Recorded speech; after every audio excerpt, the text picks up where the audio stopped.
Bonjour et bienvenue, voici notre tour d'horizon économique, géopolitique et boursier. Nous sommes le mardi 6 mars. Pour comprendre comment tourne la planète finance, c'est sur la bourse au quotidien et nulle part ailleurs. Et l'épisode du jour s'intitulera « Ne nous laissons pas endormir ». En effet, il y a un mois, jour pour jour, le CAC 40 venait de tester les 5100. L'Eurostoxx décrochait sous 3300, le VIX explosait à 50. Un mois plus tard, eh bien, la situation semble s'être normalisée. Le CAC 40 évolue maintenant entre 5002, 5003, l'Eurostoxx 50 semble en mesure de revenir chatouiller les 3004. La bourse de Tokyo, ce matin, reprend 1,8%, et semble en mesure de renouer avec les 22 000. Bref, on est en train de revenir en fait quelque part à la moyenne des échanges depuis le 1er janvier. Une normalisation. Oui, tout est redevenu normal. Les élections ont eu lieu en Italie, elles ne débouchent sur aucun gouvernement, voire sur une nouvelle crise politique. Mais ça, finalement, c'est normal. C'est l'Italie. En Allemagne, la situation s'est normalisée. Les militants du SPD ont voté à une assez large majorité, finalement, le programme de gouvernement avec Angela Merkel.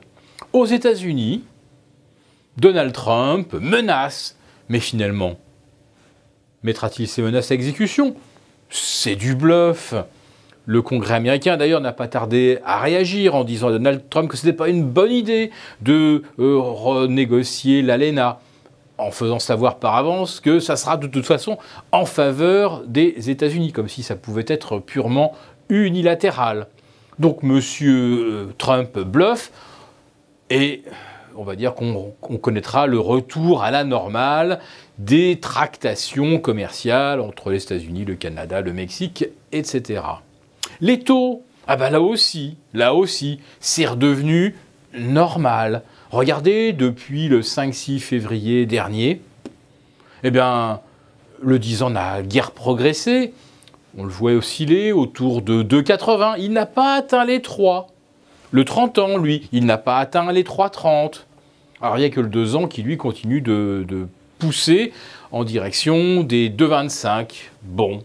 Mais le marché, manifestement, s'en accommode. Après tout, ça fait presque un mois que c'est comme ça. Donc, voilà, la situation semble normalisée. Mais regardez un petit peu le VIX. Où en est le VIX ? Hier, avec une belle journée à Wall Street, aucune mauvaise nouvelle, que du bon, des rachats à bon compte. Où était le VIX hier soir ?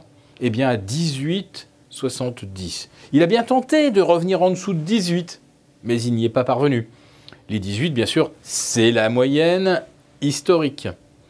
Alors, ce VIX, lui, il n'est toujours pas normalisé. Le dollar à 1,23 contre euro n'est pas davantage normalisé. Et puis hier, on voit le pétrole prendre plus de 2%, que l'on ne nous explique pas que c'est à cause de la baisse du dollar. Le dollar hier n'a pas bougé. Alors, qui se met à acheter du pétrole pour le booster au-delà des 61-70 ? Alors on nous dit, oui, la Chine annonce officiellement 6,5% de croissance.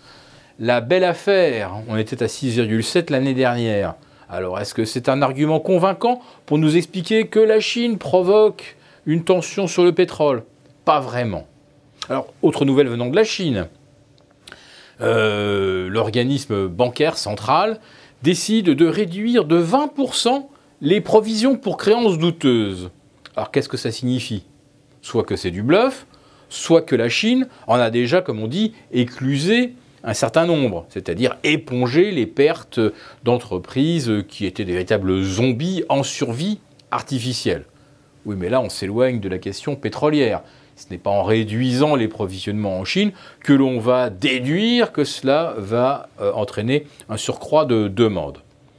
Alors nous, notre idée, c'est que la pseudo-normalisation de tout ce que j'ai évoqué, eh bien, ça risque effectivement de nous endormir, mais que fondamentalement, on commence à assister à un grand basculement du virtuel, des placements obligataires ou placements actions, on assiste à un basculement vers le concret.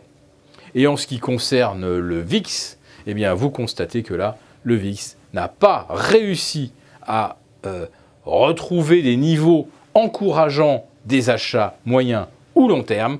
Donc, ne nous laissons pas endormir.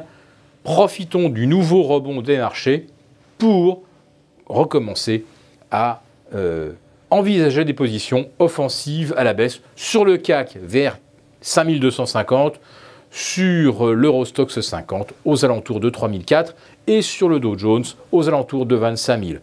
Pendant encore 48 heures, il semble qu'on va être tranquille et que donc ces objectifs sont atteignables.